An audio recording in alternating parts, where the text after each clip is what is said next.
Welcome, one and everyone, to this week's episode of Scotch and Smoke Rings, episode 174-ish. That's what I'm guessing anyway. It is a pleasure to have you here, as always, ladies and gentlemen. What can I say? Without you, I am different. So, it's so great to have you guys here. Ironbark says, well, there's at least 4 of us. Well, as of right now, yes. But, no, there's 9. There's 9 now. I just tweeted out, it's 173, says Baldox. You know, I can't do numbers. Sorry. Yeah, I may work in marketing and I deal with analytics, but when it comes to day-to-day, numbers are just beyond me. Anyway, ladies and gentlemen, it is a pleasure to have you here today. Today's episode is really all gonna be about you. What do you guys want to talk about? What is on your mind? What have you been dealing with these past few days? I can tell you that here in Seattle, we have been dealing with a lot of rain. A ton of rain. So much rain, in fact, that some of the tunnels and overpasses in downtown Seattle have been flooded. I have been wearing my wellies to work every day. My Wellington boots, they're called wellies, yes. I squeak when I walk, but I'm dry. I'm dry. Veronica says, am I the only one getting sketchy sound? Let me pull my microphone a little.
There we go. How is that?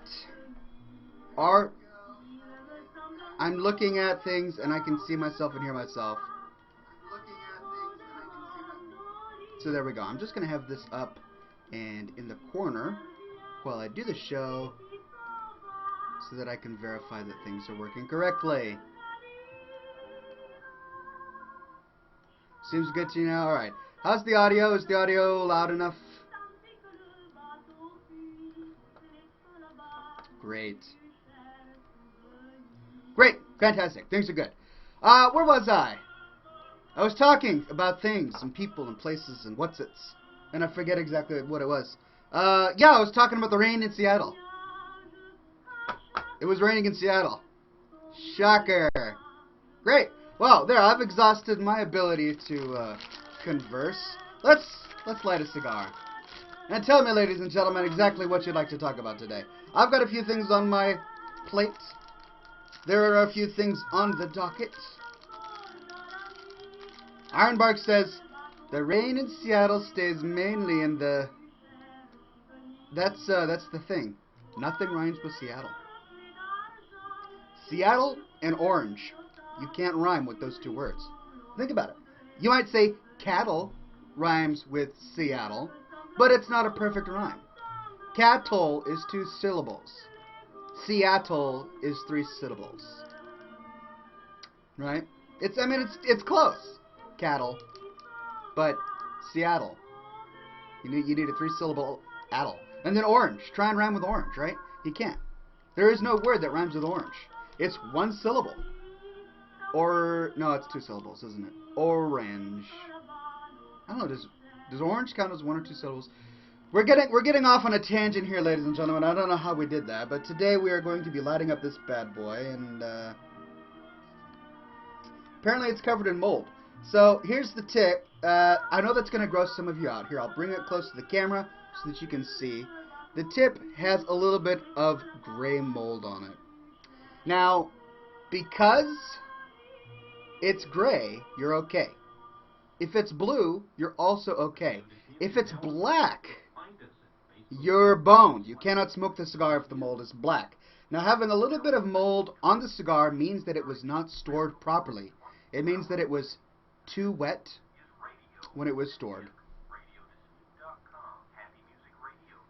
Handman says, how to get Mike on, or is it just him?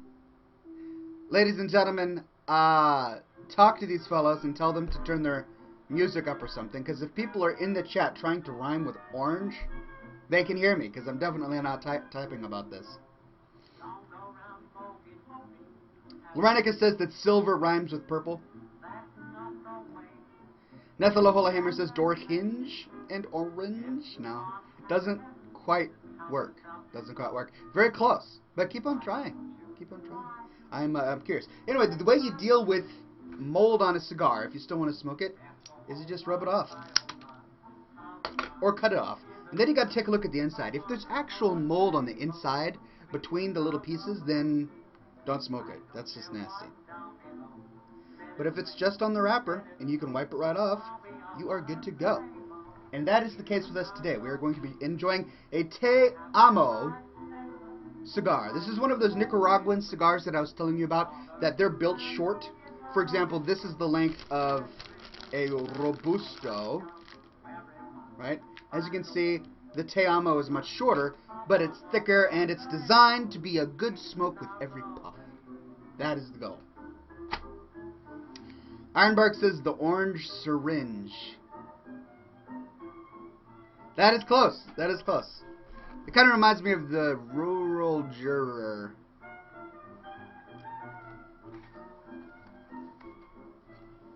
Goldbreath says embattle. Embattle rhymes with sea. Atoll. Holy crap. Embattle. Seattle. You're right. Embattle Seattle. Oxhorn is embattled in Seattle. Well, hey, let's give Goldbreath an applause here. Thank you very much. I didn't think you could actually rhyme with Seattle. I have been proven wrong live on the air. Goldbreath found a word in battle that rhymes with Seattle. Man, that's blowing me away. Well, fantastic. Goldbreath says I totally didn't use Google. Hey, that's all right. With everybody having access to Google, it's not a cheat to use it. Not a cheat to use it.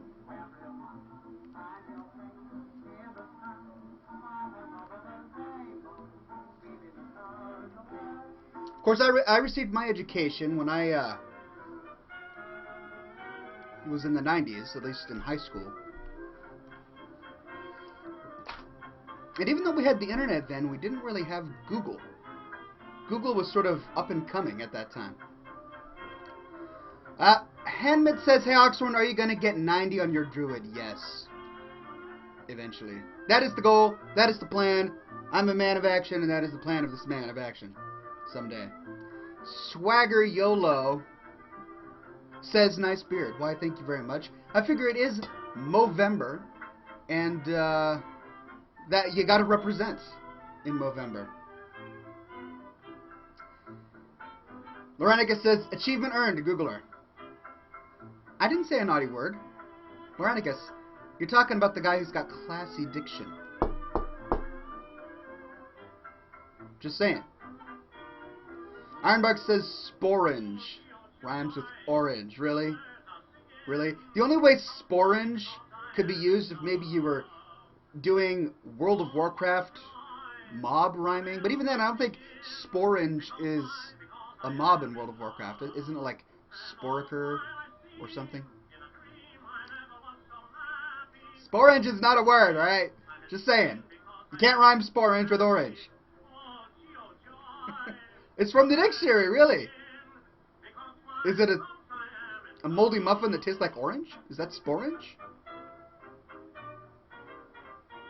I don't know. Sorry, this is beyond me. Handmit says, I got my 90 on my death knight on Bronzebeard, so I'm waiting for you. Do you agree on level 90 Hogger? Howdy Ox says, Sorkin 123. Pleasure to have you, Sorkin 123. Handmit, I am so glad that you got level 90 on Bronzebeard. If you're waiting for me, you're going to be waiting for a long time. I play when I want to play. I am what you call a casual gamer. Usually I play the game if I need to shoot footage for a movie.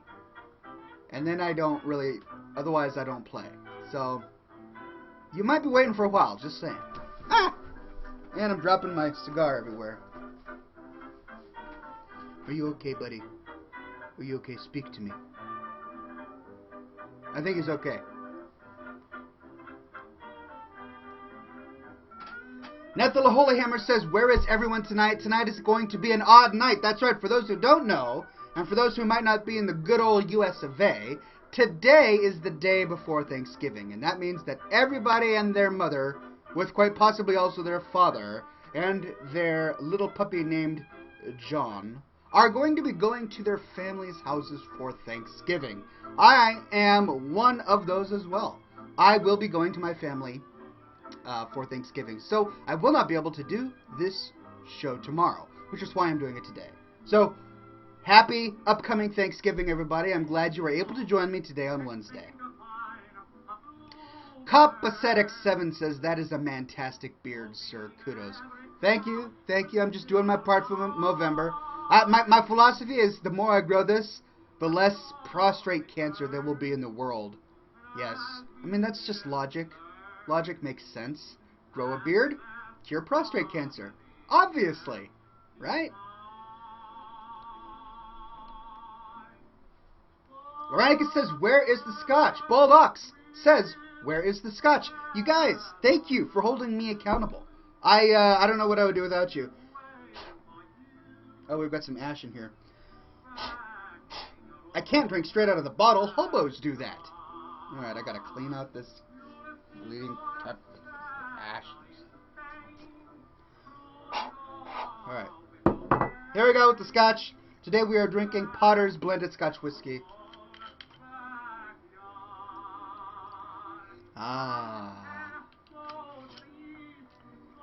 I'm getting encouragement from the Twitch TV chat. Don't ever shave that beard, says Swagger Yellow. And it says wins, logic, and beard. Indeed, I have no plans to trim or shave this masterful beard. Even my young 6-month-old boy is fond of the beard because he puts his hands in it and then yanks as hard as he can. And it totally doesn't hurt. No. Although I will say it's kind of strange when he like puts his hands in his mouth and then puts them in my beard and then puts them in his mouth again. I try and keep him from doing that. I mean, I do keep this scrupulously clean, I assure you. But, yeah. Cheers, ladies and gentlemen. Bottoms up.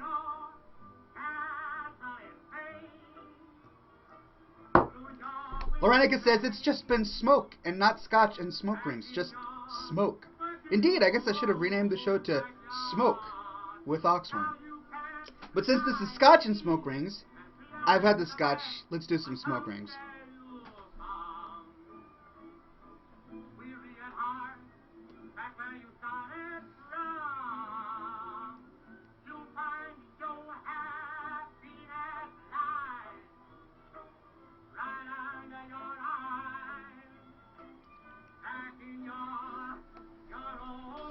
The smoke is lingering today.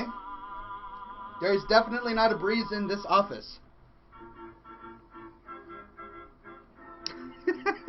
Laurenica says, your grandchildren will think you're Santa. How does that make you feel, Ox? I guess you're right. Oh, and on a similar subject, Hanmint says, hey, Oxhorn, it's out there, but it's funny, but you could be Grandfather Winter or just dye your beard white. Yeah, I suppose I could. It is large enough that I could get away with being Santa Claus for Christmas. True story, when I was younger, when I was a kid, actually, I had a part-time job as Santa Claus. I would dress up as Santa Claus and wave at people and give away free coffee. So I've got experience, right? Actually, a funny story for Christmas this year. I'm going to be visiting my in-laws in Kentucky. And the only flight that I could get that was reasonably priced was on New Year's Eve. So I am going to be flying into Kentucky on New Year's Eve. I'm not going to be arriving until 1 in the morning on December 25th. I'm bringing presents, right? Because this is my family, so I'm going to be bringing presents from Seattle, flying through the sky on Christmas Eve, dropping down on Christmas morning. I'm pretty much doing the job of Santa, at least for my family. I'm going to be filling stockings and putting the presents under the tree, sneaking into the house so that no one can hear me because it's going to be late at night. This year, I am Santa, for my family at least. It'll be fun. I probably won't do the gray beard. I'll just keep this bad boy.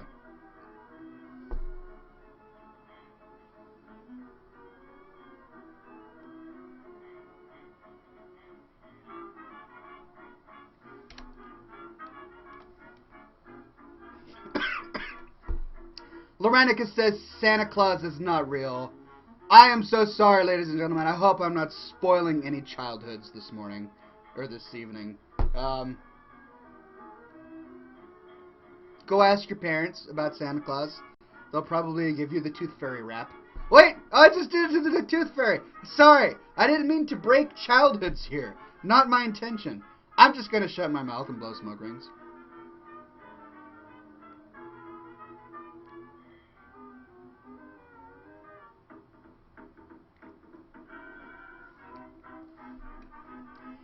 Handmint says, is there a way to actually talk with a mic Oxhorn to you? I don't know, actually. I know that you can't with live stream, but I suppose it is possible with Twitch TV. If anyone figures out how that could work, I would love to hear. Because it would be fun for me to press a button on my keyboard and have a fan talk to me, and I'd be able to answer a question live on the air. But I haven't figured that out yet. Ghoulbreath says, Easter Bunny? QQ! I know! Tooth Fairy and Easter Bunny. I'm just wrecking childhoods and ruining families today. I'm so sorry. What can I say?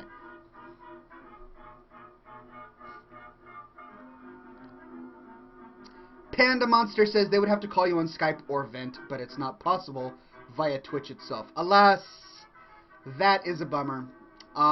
That's a bummer. Well, who knows? Maybe I'll have to switch to a different system. I'm actually considering switching to Google Hangouts, just because YouTube has been contacting me and saying that I could stream live to my channel. A lot of great things here, but yeah, I haven't decided yet. Lolzors says, do you even lift bro? I'm confused. I don't know your brother, so I doubt that I would have had an opportunity to lift him.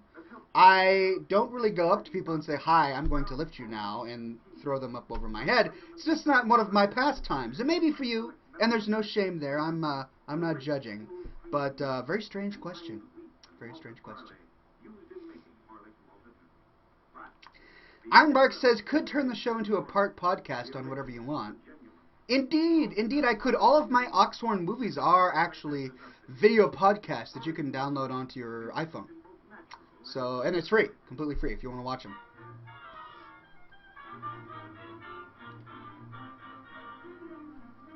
Yay, I got to ban my first person of the night. Huzzahs are in order.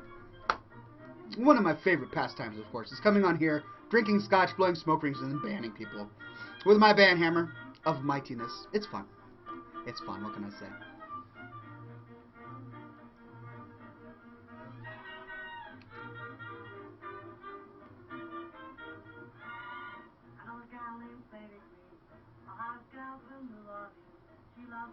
There we go.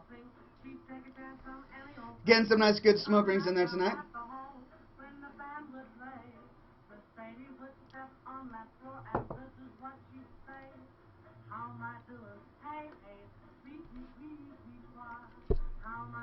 Ironbark says this chat is too classy. Indeed it is. The chat on scotchandsmokers.com is a classy chat.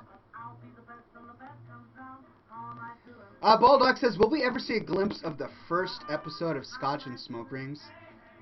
Quite possibly. It is online if you ever want to see it. I'm not going to tell you where to go because it's bad. It was 2 hours long. I had no direction. I don't even know if we ended with a smoke ship.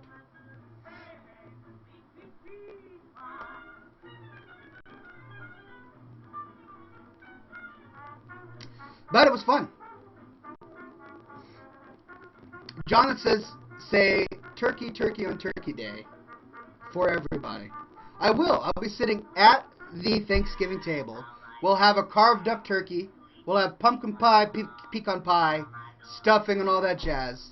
And then I will say, turkey, turkey for everybody. And then everyone will look at me with a strange expression.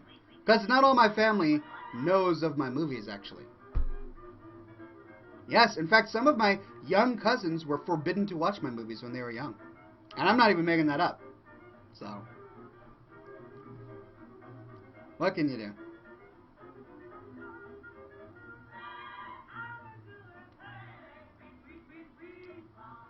Pat Veria says you need a 20s background. This contemporary lacquer betrays the facade. My friend, I would love to have maybe some Art Deco going on back there. Some Gothic architecture. But this is my office, right? I'd love to give like a $10,000 remodeling to this room. So if you're willing to volunteer, let me know. We'll chat. And this will be Art Deco for you next week. Handmade says, Oxhorn, did you play Vanilla WoW? Really? He's asking me if I played Vanilla WoW. Buddy, that's all I've played. I haven't played anything else but Vanilla WoW. Burning Crusade? Eh. Wrath of the Lich King? Eh. Cataclysm? Haven't even touched it. Mr. Pandaria? I really haven't even touched it. Vanilla WoW, I was all over that.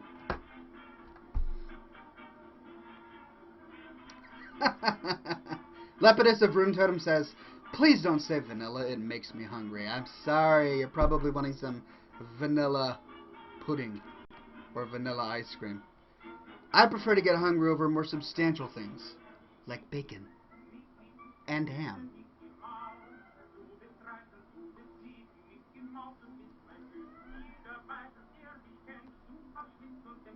AQ must have been annoying, says Handmit. Indeed it was. So annoying, in fact, that I made a movie about it. It's called Red Snapper. And you can look it up on the YouTube machine. I'll type it in for you. That is a movie I made. You can go Google it and you will see exactly what I felt about Encourage. Alright. Ladies and gentlemen, for those who don't know, I published my novel last week. I published my book. It is live for the world to read, and sales have been amazing. Thank you all, each and every one of you, for all that you have done to help us out. So I thought I would reward you today by reading you an excerpt of the tale of Cloran Hastings. Let's see if I can find the part I want to read. It's a short chapter. It won't take up the whole episode.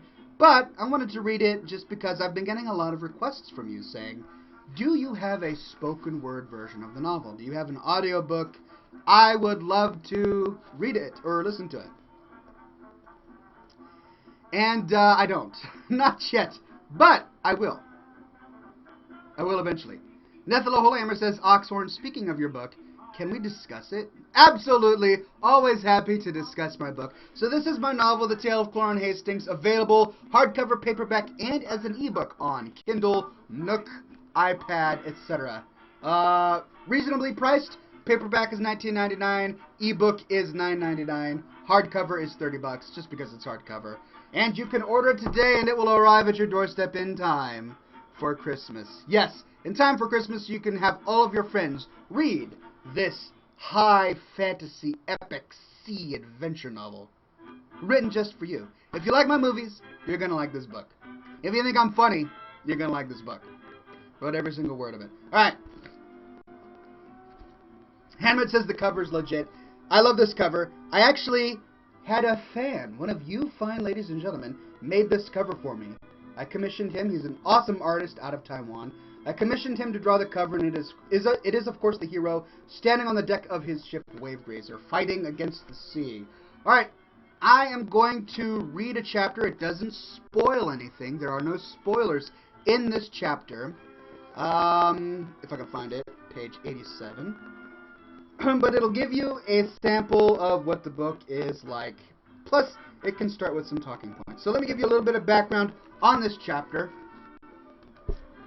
Cloran, the hero, and his men have left the capital city of Stren. And they have started their mission for King Bozin. They have come across corpses at sea, wreckage on islands, burning bodies, and all sorts of nastiness. And they have been... Yay, I got to ban another person.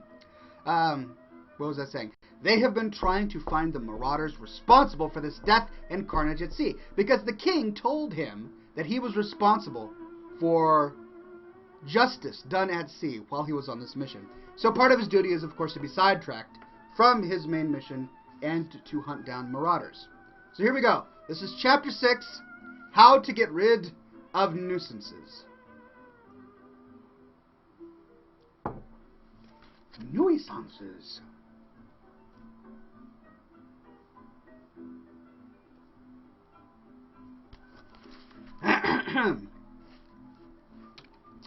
Cloran was at the wheel, and the crew was quiet. Oh, I just realized that this is a spoiler. Hold on. Let me skim down to where there is no spoiler in the novel. Here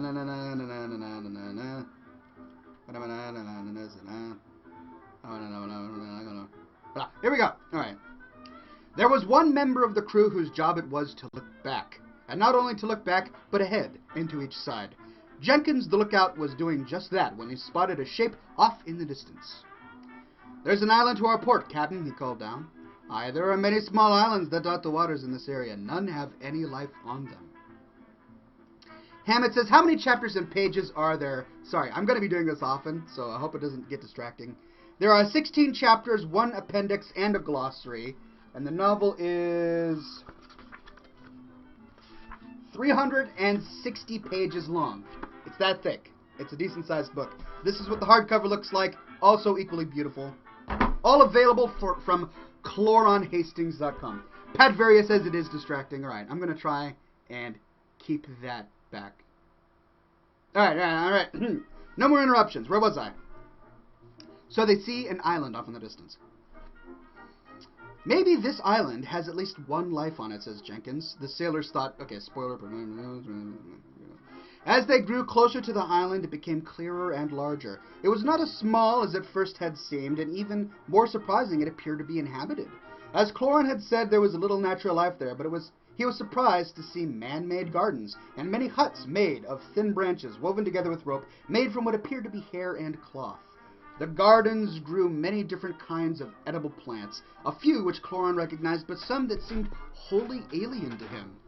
In the center of the island was a tall, flat hill. In the middle of the hill was a basin of clear water, and it overflowed onto the rest of the island, making small streams that ran through the huts to meet the ocean.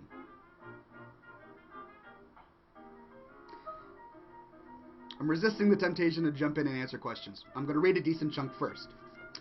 Cloran dropped anchor a ways offshore and ordered the men to lower the dinghy. Len stayed aboard the ship to watch her while the rest of the crew left with Cloran aboard the dinghy. Greaves took to the oars and rowed towards the strange island. As soon as they reached the shore, Darrell and Richards pulled the boat out of the water, and the sailors walked inland upon the black rocky soil. "Where are the people who built these huts?" wondered Turner aloud. Richards walked over to one of the clear streams that issued out of the basin of water. He placed his cupped hands into the stream and brought them into his mouth. "Fresh water," he said. "And gardens for growing food," said Jenkins. The men walked into the midst of the rickety shacks, and suddenly one of the doors opened. A man stepped out and gazed at the sailors with unblinking eyes, before fastening the door shut behind him. He came up to the men in a disinterested fashion, as if they were already annoying him. "Newcomers, are you?" he said, eyeing them up and down. "Well, you can't have any of our shacks." Go over to the east side of the island, and there you will find bits of rope and wood and other things that the sea has washed ashore. You can make yourselves some huts out of that, or at least a lean-to. Shade is our most precious commodity here. Banhammer! There we go. Much better. Shade is our most precious commodity here. Find a nice place that no one else has claimed, and you can plant a garden, but you only get a few seeds of each kind of plant we have. We don't grow enough to give whole plants away. My name is Wellard, and if you have any questions about the laws we have on our island, let me know. But not now. I'm going back to bed. Whoa! Hold on a moment. You must have us confused with someone else, said Cloran. We aren't coming to live here. We are just looking for a friend of ours. Have you seen him? Wellard laughed at him unkindly. Not here to live, are you? I'm afraid you folks are in for a sad shock. You are here forever, as are we all. The sailors glanced at each other. How did you come to be here? Asked Jenkins, confused. Wellard shook his head. Hey, Timson! Get out here! One of the other shacks opened and a large burly man stepped out. The shout took the attention of other men, and soon a good dozen had surrounded Cloran and his crew, eyeing them up and down. Yeah, what is it? Said Timson. I got here the same way they got here. The marauders sacked our ship and dumped us here when we surrendered. That's right, Wellard said, facing the sailors again. That's how I got here too. That's how we all got here, and that's how you got here. Face it, newcomers, you are here for good, just like us. You will never see your homes again, and if you want to live harmoniously with the rest of us, I suggest you don't cause any trouble.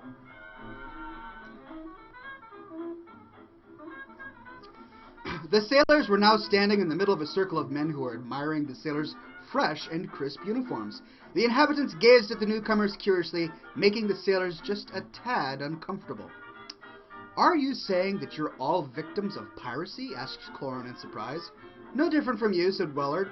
We are lucky to have our lives. To this day... Pardon me.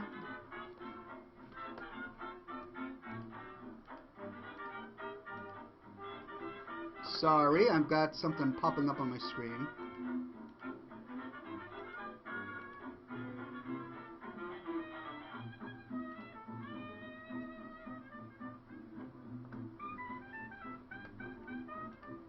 There we go. Sorry about that.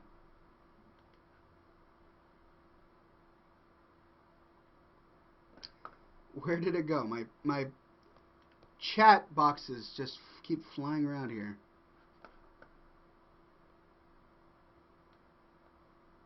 There we go. Anyway, where was I? Are you saying that you're all victims of piracy? Asked Cloran in surprise. No different from you, said Wellard. We are lucky to have our lives. To this day, I don't understand why the marauders let us live. That surprises me as well. We just passed a burning ship at the Reef of Many Graves, with dead men arrayed on the shore. We think the marauders are responsible. The inhabitants of the small island looked surprised.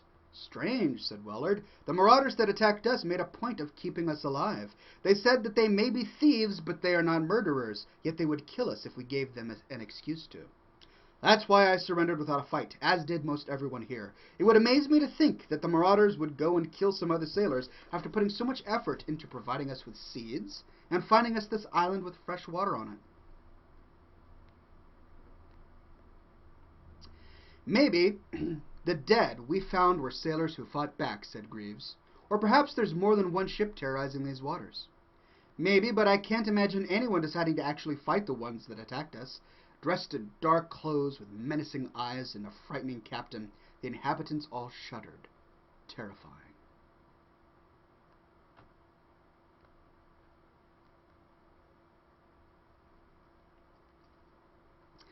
Aye, most of us have been here since before the North Wars ended, said Timson.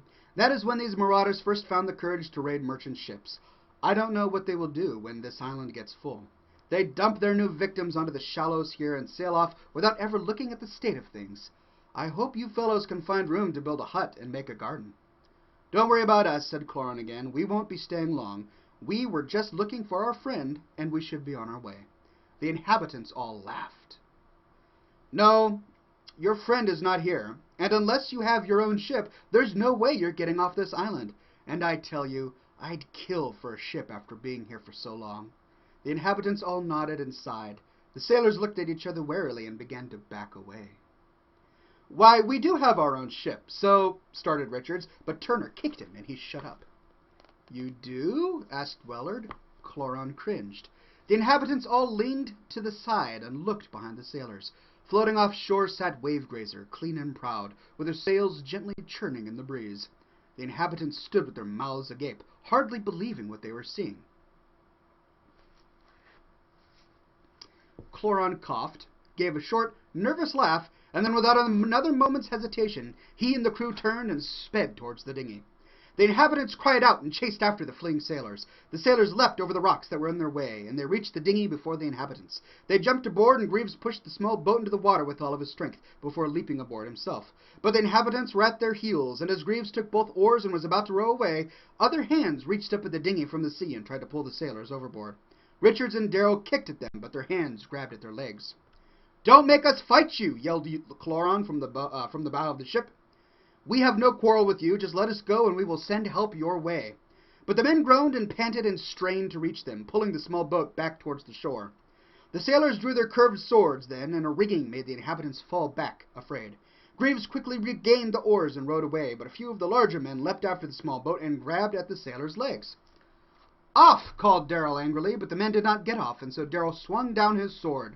The hands deftly avoided his quick strikes, but still clung firmly to the boat. The sailors kicked at the inhabitants, smashing their fingers, and the men recoiled with cries of pain. But Timson did not heed the pain of his wounded hands and would not let go of the ship, trying to pull them back towards the island. Greaves growled, picked up one of the oars, and swung it down at an angle, smacking Timson in the head. He lurched, and he let go, freeing the small boat. The sailors looked back at the island with pity as the captives moaned and cried out for help. "We will send help as soon as we can," promised Cloran, but the men just cursed him and shook their fists.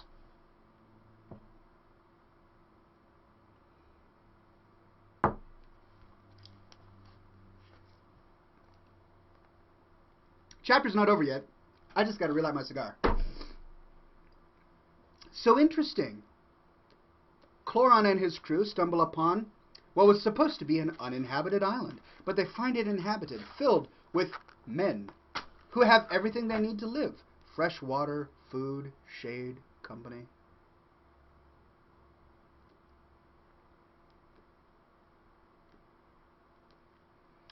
They're all there against their will, but they're there, and they're alive. The other marauders that the men happened to see would kill sailors at sea, but these ones were kept alive. For what reason? Who put them there? Find out next time at Scotch and Smoke. No, I kid. We're actually going to finish this chapter. Right? The Boogeyman says, "Holy asterisks, it's Oxhorn." Yes, I am Oxhorn. Pleasure to have you here, as always. We are reading excerpts from my new novel called The Tale of Cloran Hastings, available in paperback, hardcover, and as an ebook on your favorite e-reader. Go to cloranhastings.com if you want to learn more. We are going to finish this chapter as soon as I get my cigar lit. Zelda Zombie. Okay, bad name, Zelda Zombie. But this person says, "My sister sends her regards, that your reading was awesome." Why, thank you very much. I'm doing my best to make sure that my narrative abilities are at least entertaining. Come on, why is my cigar? Make a big ring now, says Pixel. Alright. Calm down. You guys are asking me if it's a real cigar? Alright, here we go.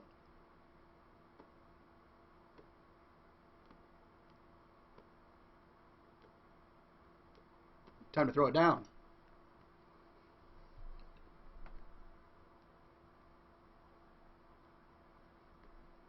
You want smoke rings? Alright.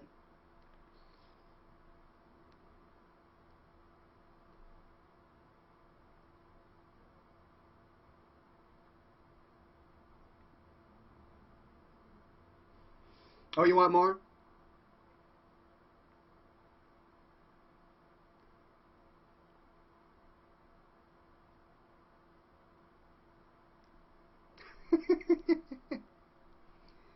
The Boogeyman says, I haven't seen any of your stuff since Gnome Overboard. I'm pumped to see you. My friend, I'm so glad you're here. I've actually created a number of new movies since Gnome Overboard. Check it out at oxhorn.com or my YouTube channel, youtube.com/oxhorn. Poison Sin says, those overalls look like Chinese makesmanship. All right, we're going to have a little bit of education here. First of all, Chinese is not spelled Chinese. You don't have to go to Chinese. Just saying. Second of all, these are not overalls. They're suspenders. There is a difference. Overalls are a denim suit of pants and a little strap that comes over here. Covers your chest and goes over your shoulders. These are suspenders designed to hold your pants up in lieu of a belt. That's right. Fashion 101 here at scotchandsmokerings.com. I'm happy to educate and disseminate information.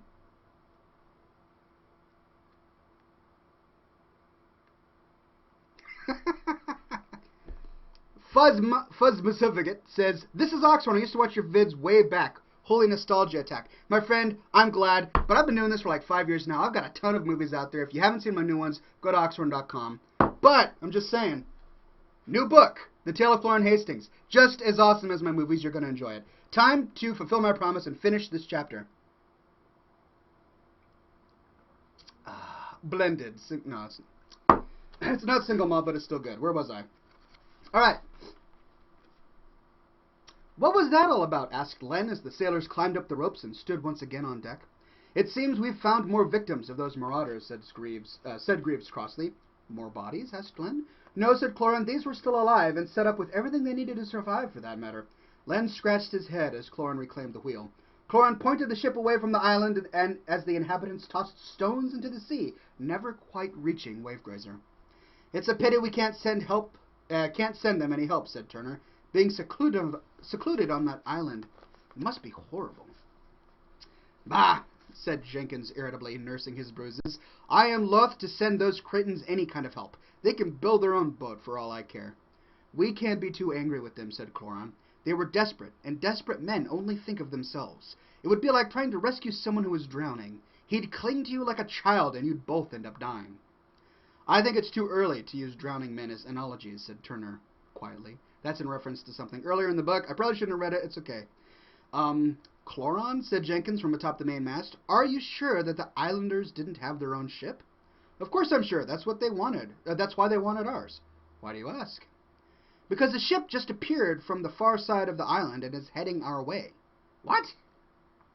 Cloran handed the wheel to Len and turned towards the stern of the ship. The island was fading to the distance, but just before it rested a ship with 3 masts, bearing no flag. It was in the process of turning, and soon it was pointing right at them.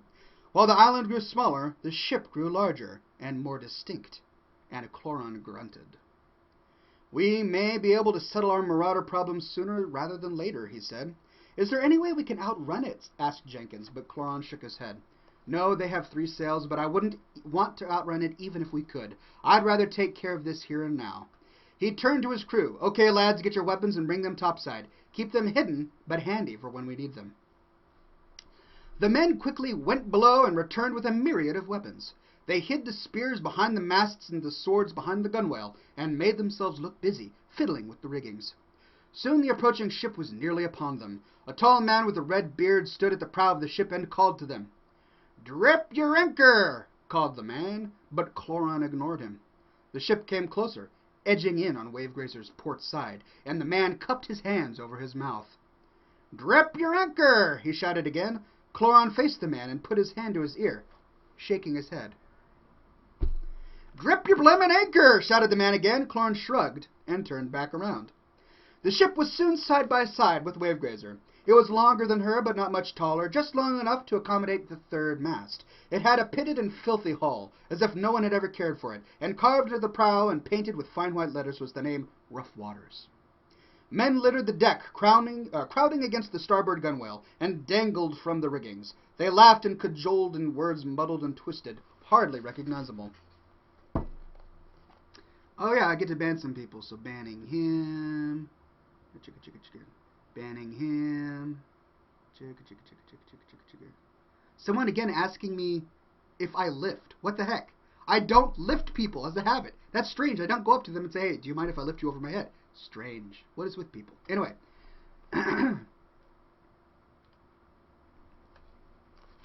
back to the book. There was a snap and a whir, and hooks came from the ship, over the side and onto Wavegrazer's deck. The surly-looking men began to turn some cranks, and the hooks pulled right against the gunwale, drawing the ship close to rough waters. Richards pulled out a knife to cut the ropes, but Cloran motioned for him to stop. Instead, he had his men loosen the sails, and the wind escaped them. "I told you to drip your anchor," said the man with the red beard. The hooks were pulled tight, and Wavegrazer was now side by side with rough waters, which dropped its anchor. They both slowed to a stop. "Oh, you wanted me to drop my anchor," said Cloran, and he slapped his head. "Silly me, I thought you were telling me to drip my ankle." "Dern't besmirt," said the man callously. "My name be Kirkard Ernst, and this bear my faithful marauders." The surly men on board all laughed and cheered. "Now you knew why we're here, and if you knew what's best for you, you'll give us what we want." "Really," said Cloran, and he scratched his head. "Well, it was awfully rude of you to stop us while we were so busy, but no one can say that I'm a discourteous host. I know, as all men do, that all filthy marauders like you really want a nice cup of tea. And I am sure that we can accommodate. Greaves, do we have any tea left for these fine chaps?" "Yes, Captain, I have plenty," said Greaves with a grin. "Good," said Cloran. "Would any of you like some cream and sugar?" "Shut your filthy mouth!" shouted Cockeyed Ernst, and he spat. "I don't think you understand your predicament. I ought to catch your smart tongue it." "Ooh, that sounds like a threat, doesn't it, Len?" "Why, yes, Captain, it sure does. Do we take threats lightly, Len?" "No, Captain, we don't." "There, you see, Len says that we don't take threats lightly, so I'm afraid I'm going to have to ask you and your dregs to bugger off." "That's it!" cried Cockeyed Ernst, and he drew his sword. "I'ma get yez and your whole crew." Cloran reached for a sword, and so did his men. They faced the marauders grimly, and the sun flashed off their bright blades. The marauders glanced warily at their own captain. They weren't accustomed to prey that actually fought back, but Cockeyed Ernst laughed. "You don't scare me with—" "Listen up, Ernst. I'm done playing," said Cloran angrily. "My name is Cloran Hastings, and I have authority under King Bosun of Maniga to arrest you and your crew for piracy and murder. Put down your swords, and we will spare your lives." Banhammer. Go. Banhammer. Alright, cool. Done. Where was I? Cockeyed Ernst didn't move. He glared at Cloran with wide, bloodshot eyes, and his head twitched in rage. "Tell him!" he ordered, and 3 wide planks shot from the ship and fell onto Wavegrazer's deck. The marauders started to walk across, but Cloran and his sailors lifted the boards and threw them down the small gap between the ships. Most of the marauders were knocked backwards and fell onto the deck, but a few dropped between the ships. The ships bumped together in the rocking waves, silencing their screams. "Aye!" cried Cockeyed Ernst, and his marauders all screamed in anger. Some leapt over the sides, and others swung from ropes into the riggings. Greaves and Darrell reached for the weapons behind the mast. Darrell skewered a marauder who was climbing down the mast with his spear, and Greaves hacked another down with a long-handled axe. The marauders in the riggings tried to fight back with their swords, but couldn't compete with Greaves and Darrell's reach. 3 of them dropped to the deck at once and attacked Greaves, but Darrell came to his aid and pierced one all the way through. Greaves hefted up his mighty axe and swung sideways, felling the other 2 with one stroke. Cloran and Len clashed with the leaping marauders at the gunwale and fought back to back. Cloran pierced his first assailant through the heart and then swung at another that appeared to his left. Len chopped off the arm of one that lunged at him, and the marauder screamed and fell to the deck. The marauders ganged up on Cloran, each wanting to be the one to fell the captain, and Len turned around to his...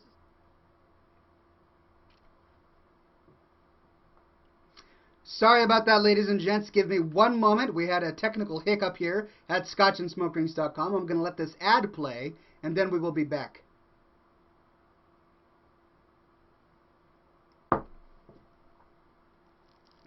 Which is fine. It gives me a chance to unwrap my cigar.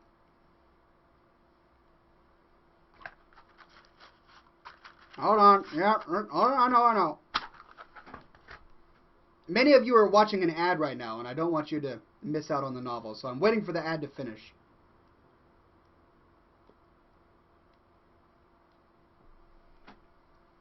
May I see the turtle, asks that jiggy guy. Hat, the singing turtle, my pet turtle, is on vacation right now. He will be back someday, and when he is back, he will, of course, join me here at scotchandsmokerings.com and co-host. Sorry. That's what I get for trying to talk, wave, and smoke a cigar at the same time. All right, the ad is done. Great. Back to where I was. Kind of an awkward time for a hiccup.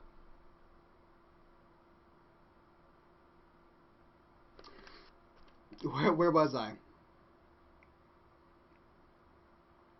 All right, here we go. Cloran and Len backed towards the middle of the ship, and 4 marauders chased after them. Then, all at once, Cloran and Len ducked and lunged forward, cutting 2 of their assailants out from under their feet. They turned, faced the other 2, and charged before the marauders knew what had happened, and those also fell. Turner had a sword in each hand and defended himself against 2 marauders that had pinned him against the cabin door. Just then, Jenkins appeared with a pointed mace and smashed a marauder in the back of the head. Turner lunged at the other and cut him down, but then tripped and stumbled to the deck. He saw a sword flash above him and a shadow pass by, and so he kicked upwards and sent something heavy flying. As he regained his footing, he saw Greaves and Darrell chasing down 2 that had gone after Richards, and he joined them. The sight of their comrades dying enraged the screaming marauders. They fought ferociously and hissed and spat. Richards leapt into the riggings and turned to face the marauders that were chasing him. He parried 2 attacks simultaneously with his long stabbing sword, until one was run through by Darrell, who appeared behind him. Richards lunged at the second and pierced his throat, before Greaves's axe cleaved him in 2. The 5 sailors looked around panting, but they had no more attackers. It was then that they noticed Cloran and Len with their backs to the main mast, surrounded by 6 marauders. "Captain!" they all cried at once, and they raced to aid him. Cloran and Len had felled many of them, but were now surrounded. Yet none of the marauders had the courage to make the first strike. Seeing this in their eyes, Cloran lunged at the nearest one. They stepped backwards quickly, but then regained their courage and attack. Cloran parried 1, then 2, then 3 swords at once, until a 4th appeared and knocked off his hat. Ban. There you go. Jenkins arrived first and swung down with his mace unceremoniously. He flailed his arm wildly, and the sight frightened the marauders, who scattered. Jenkins bashed one in the head, then switched targets and caught another in the stomach. Richards thrust deftly with a sword and struck one marauder, but another knocked his sword sideways and then lunged at him. Richards stepped back, dodged then thrusted, but was blocked with a parry. The 2 exchanged blow after blow, but could not get through each other's defenses, until at last Richards became enraged, roared, and threw his body into the marauder, piercing him through. The rest fled. Cloran and crew chased them to the gunwale, and the marauders leapt back onto their own ship. The 7 sailors stood facing rough waters with their weapons ready, but did not move. Ban.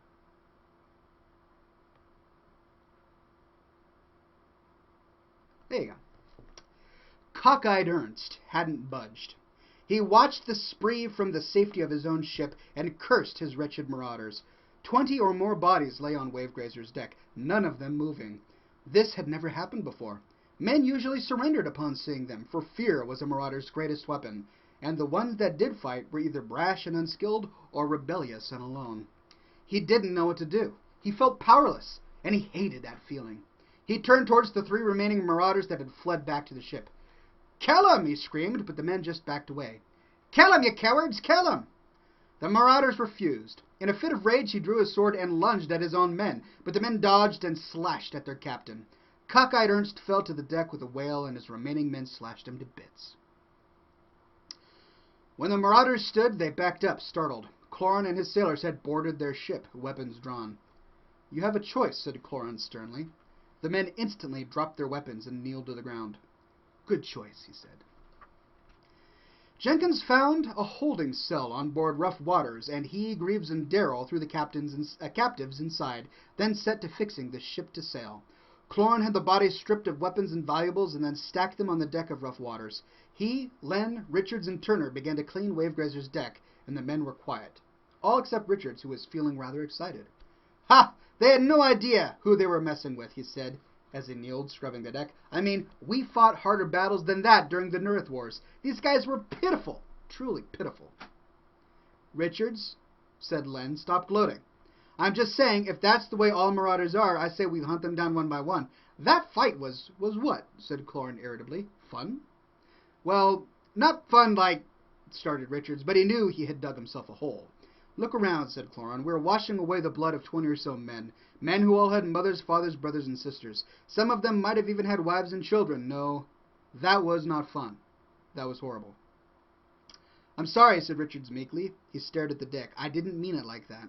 Cloran sighed and stopped scrubbing. I know, Richards, and I'm sorry for snapping at you. It's a shame things had to end this way, but this is what happens when you stand up to those who live only for themselves, at the expense of the rest of the world. Yes, Captain, said Richards. The deck was now clean, and the men washed the blood from their hands. We're all set over here, said Jenkins from the deck of Rough Waters. I think we can man it with just us three. Good. We've just finished cleaning up. So what are we going to do with an extra ship, asked Richards. Cloran grinned. Oh, I'm sure we can think of something.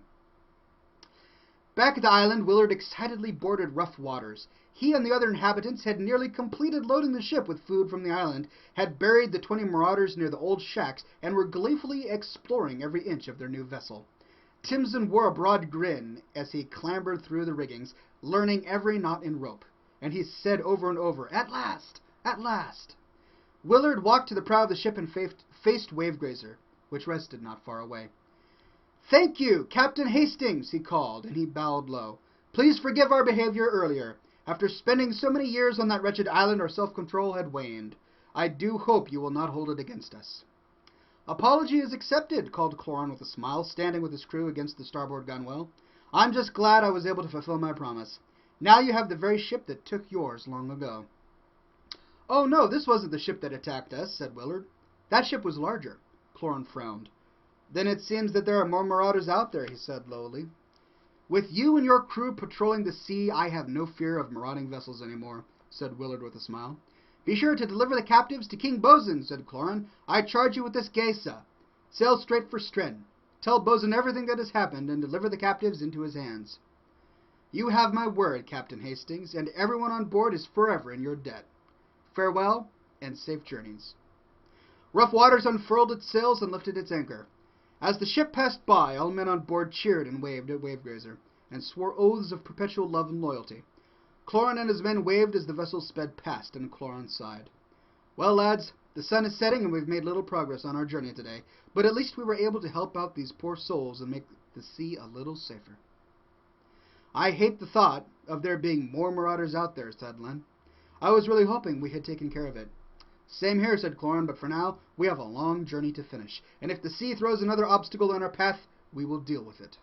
Until then, let's sail straight and make up for lost time. To your posts! Raise the anchor! Make dinner! Let's see what's in store for us tomorrow. That was one chapter from the Tale of Cloran Hastings. I hope you enjoyed it. I've been getting many requests from fans to have an audiobook, and who knows, I may just have to have an audiobook. I guess I'll have to get your feedback, ladies and gentlemen, if you would like an audiobook. Now I gotta find music. Where did my music go? There we go. And the music is back.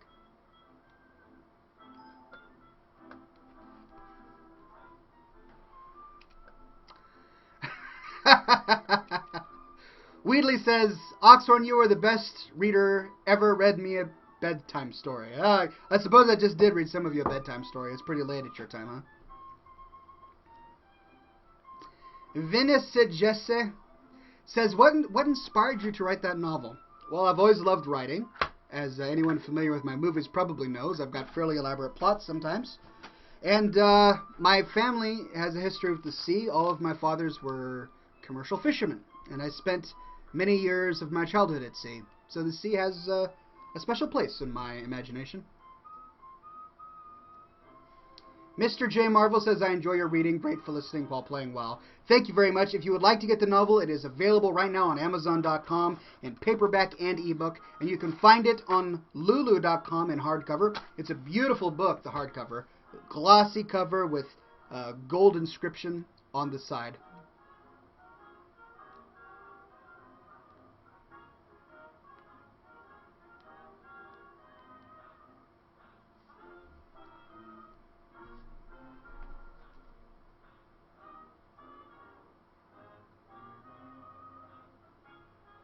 Ah, it was good. It went right towards the camera.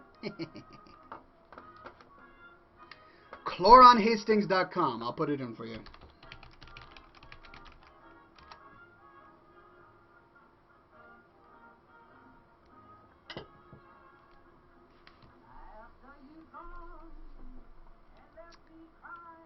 Alright, ladies and gentlemen, it is that time. It is 8 o'clock, which means I have gone a little late.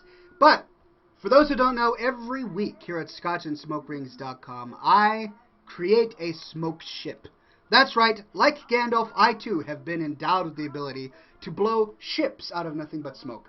And I end the show with one every week. What is on your minds, ladies and gentlemen? What would you like to see? Do you want to see a dinghy? Do you want to see a Zeppelin? What kind of ship would you like to see? And I will do my very best.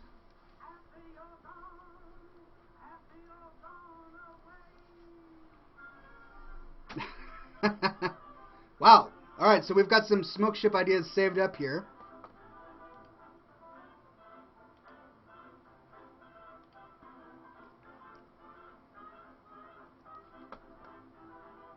Wow, you guys are sending them very, very quickly. Alright, so we've got smoke ship idea. Nethala Ox and friends use their Pilgrim's Bounty items. Turkey tunics, mashed potato cannons that shoot gravy and cranberry sauce, biscuit shields upon a smoke ship that start an epic. And it got cut off. Goldbreath says, Ox and his family sitting down to a Thanksgiving dinner on a bacon cruise ship, full with turkey for thunk, scotch for ox, pie for stag, and all the favorites like panda pizza and bacon. Lots of it. Very, very nice. I like that idea. Loranica says, Ox and family in a golden derby-shaped hybrid turkey kodo-drawn wagon, on their way to a great feast of bacon-wrapped gnome, Scotch battered elf ears, pecan pie, bacon, smoked panda patties, and bacon. Wow, that sounds delicious. Baldock says, Oxhorn and crew, while eating bacon and drinking scotch, protecting the ship from pandas, dropping live turkeys on them. Everybody on board swore they flew. Dropping live turkeys? Oh no, it flew. It flew. Okay. That makes sense. Lepidus of Rune Totem says, Oxhorn, Nethala, and Lepidus fighting demons and leper gnomes while eating bacon-covered turkey. Can't go wrong with bacon-covered turkey, I'm just saying. Nethala Holyhammer finishes her previous smoke ship by saying, war with the zombie pandas and hippie elves. They start to lose, but as a last resort, Nethala uses the holy novel Tale of Cloran Hastings to shoot a monochrome rainbow to end the war. Monochrome rainbow? Really? That's pretty good. That's pretty good. Wheatley says Oxhorn punting gnomes off of a zeppelin as it crashes into a tower like in Cataclysm trailer, spilling bacon everywhere. You guys, you know of my love of bacon. I guess this isn't a secret.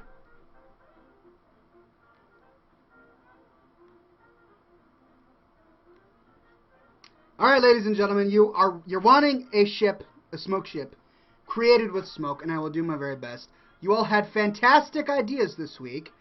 Today, I'm going to go with Loranicus' idea. Oxen family in a golden derby-shaped hybrid turkey kodo-drawn wagon on their way to a great feast of bacon-wrapped gnomes, Scotch battered elf ears, pecan pie, bacon, smoked panda patties, with more, of course, bacon. All right, here we go. It is Thanksgiving, after all. It's okay that we're thinking a lot about food. We're going to have turkey and bacon and pies with pies upon more pies. And that's just the way we do things at the Oxhorn household.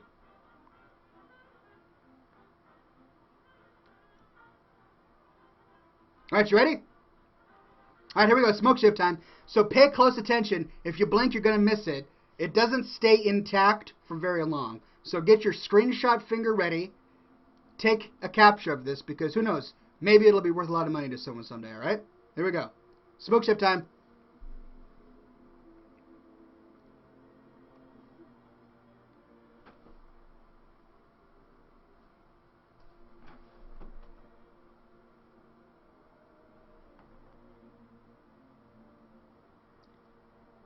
Whoa! Whee-wee! I hope you didn't blink because if you did, you missed it. But there before your very eyes for the briefest of moments was a beautiful smoke ship. It was Ox and his family in a golden derby-shaped hybrid turkey kodo-drawn wagon on their way to a great feast of bacon-wrapped gnomes, Scotch battered elf ears, pecan pie bacon, smoked panda patties, and more bacon. All there in the briefest of moments, right before your eyes. I know, I amaze myself sometimes. I really do. There are very few people on this earth with the power to do what I did. It's part of my set bonus. Hat, suspenders, beard, cigar. Gives me the set bonus necessary to, of course, blow these smoke ships into existence. So, Necro Blizzard says, give us smoke rings instead, please. Glendock says, I hope no one buys your books. Aw, were you disappointed, my friend? Were you expecting... Alright, here we go. Smoke ring time.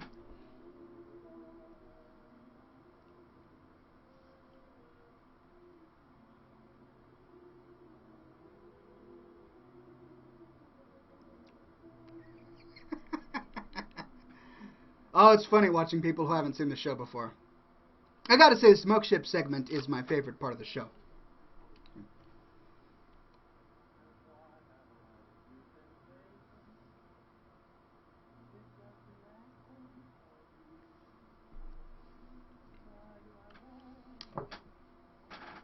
Good smoke onion rings, says Frodge. Yeah, they kind of do look like onion rings, don't they? Cheers, ladies and gents. Bottoms up. End with 4 smoke rings. All right. All inside each other. My friend, I don't know if I have that kind of power. I can create smoke ships, but 4 smoke rings all inside of each other? All right, we'll see here. I'm going to do 4. I don't know if they'll be inside each other, but we'll try.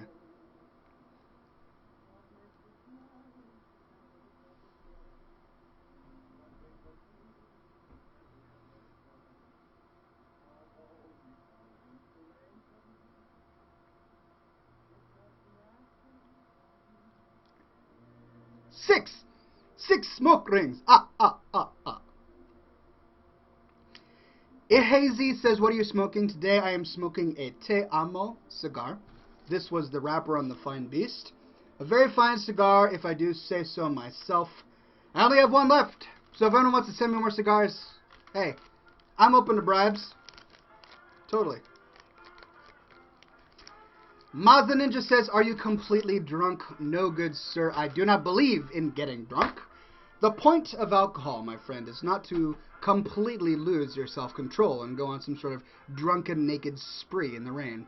No, the point of alcohol is to loosen your lips up so that you can flow freely with the insight from the back of your mind. It is to enjoy the flavor and enjoy fellowship, not to become inebriated.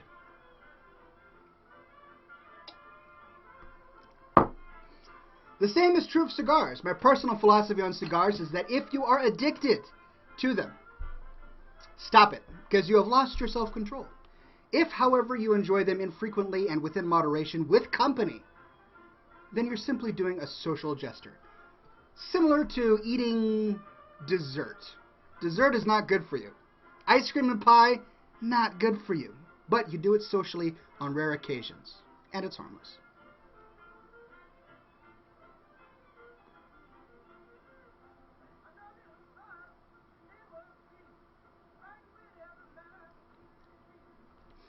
The most smoke rings I have been able to do all in one string has been, what was it? Longtime viewers, 13, 14?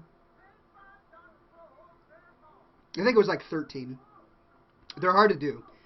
I have met people to do like 20 or 30 from one puff of smoke. I can't do that. I can do 13 at most.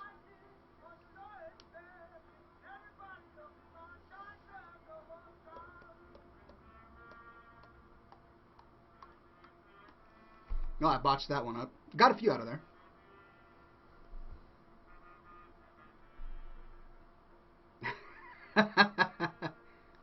$14 or $15? $14, yeah. Wheatley says, too much Oxhorn is not good for you. Indeed. Even take me within moderation. This is why I only have a weekly show. I don't do this stream every week. Too much Oxhorn is not necessarily a good thing. Just saying.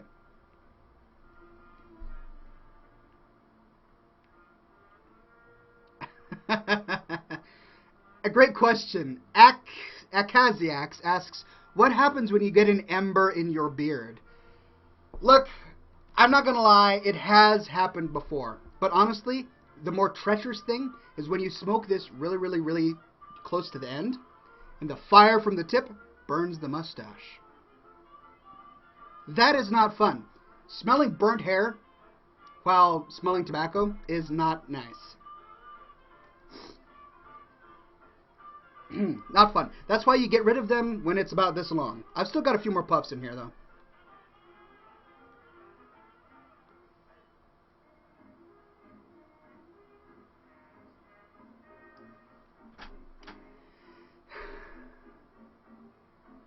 Intrude says, do you keep your spare cigars in your beards?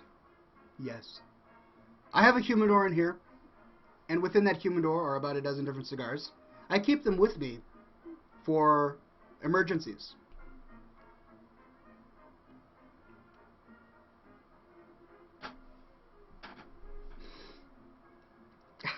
Interesting. Twitch TV late at night. Very interesting questions. All right, Manzinga says, what do you do as a job? I am the marketing manager for a tech company in Ballard. And I do search engine optimization, search engine marketing, copywriting, blogging, and social media. You may think that sounds boring, but it's actually quite fascinating. Jonathan says, Oxhorn, when does your November contest end?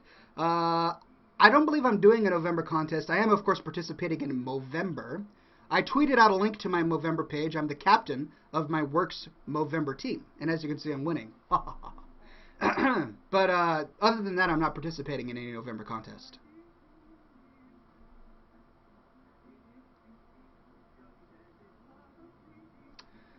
Interesting. I get to ban that guy. Bam! Oh, that's always fun.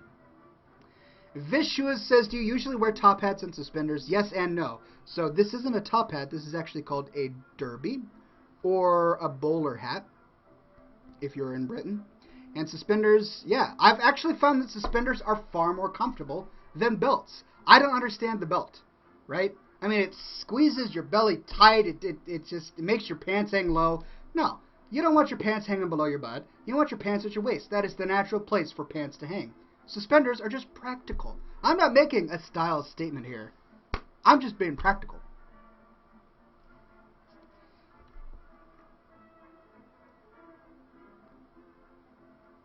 Oh, that's right. Thank you for the reminder.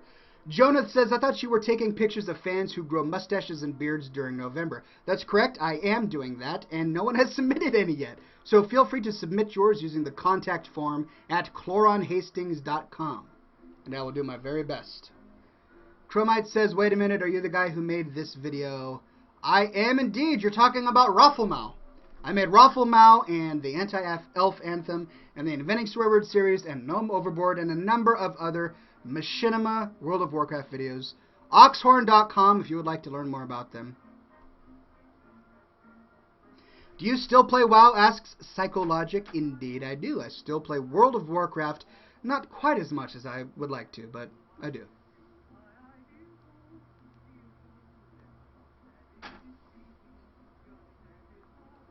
Spammer! Bam! Is there another spammer? Bam! Another spammer.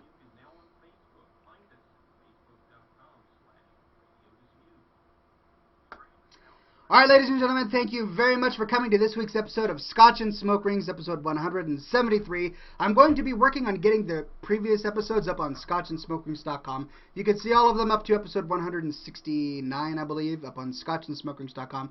The rest are coming soon. Thank you so much for coming to this week's episode of Scotch and Smoke Rings. Remember, The Tale of Cloran Hastings, on sale now. Amazon.com, Barnes & Noble, available Kindle, Nook as paperback, obviously. Beautiful. And at cloranhastings.com in hardcover, if that's what you would prefer.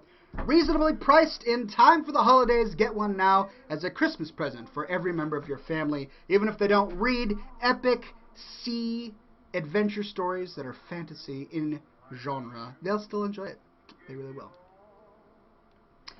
Thank you, ladies and gentlemen. And as always, we say here on scotchandsmokerings.com, be sure, my friends, to stay classy.